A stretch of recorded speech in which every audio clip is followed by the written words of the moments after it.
માતાજી મિત્રો, જય શ્રી કૃષ્ણ. કેમ છો બધા? આતે જ આજે તો વિપુલને બટેટા ભૂંગળા ખાવા હતા ને વિપુલને બહુ જ ભૂખ લાગી હતી. મેં બટેટા ક્યારના બફા મૂકી દીધા હતા. હવે લસણ ને આદુ મિક્સ કરી નાખ્યું છે મેં અને વિપુલને ચડાવ્યા ખુરશી ઉપર. ડબ્બો આમાં વિપુલ કે કયો ડબ્બો? મેં કીધું નાનો ડબ્બો. વિપુલે નાનો ડબ્બો મને આપ્યો અને મેં ભૂંગળા તળવા મૂકી દીધું હતું તેલ. એ પણ મેં ડબ્બો ભૂંગળા ભરવા સંભાળ્યો હતો. હવે ભૂંગળા પણ જો તળાઈ ગયા છે.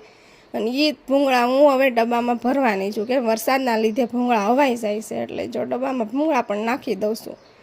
ભૂંગળામાં ડબ્બો ભરાઈ ગયો છે ને ડબ્બો પણ મૂકી દીધો છે ને હવે બટેટા વઘારવા મૂકી દીધા છે. તેલ, લસણ ને આદુ ને ખાંડેલી ચટણી પણ નાખી દીધી છે અને હવે નાખી દઉં છું બટેટા પણ નાખી દીધા છે ને બટેટા હવે મિક્સ કરી દઉં છું. લસણ, આદુ, ચટણી, મરચાં બધું નાખ્યું હતું એ હવે મિક્સ કરી નાખ્યું અને હવે નાખી દીધા છે ધાણા. હા, કેટલા મસ્ત બટેટા બની ગયા છે. વાહ, મજા આવશે ખાવાની. લાઈક કરજો, શેર કરજો. અરે વાહ.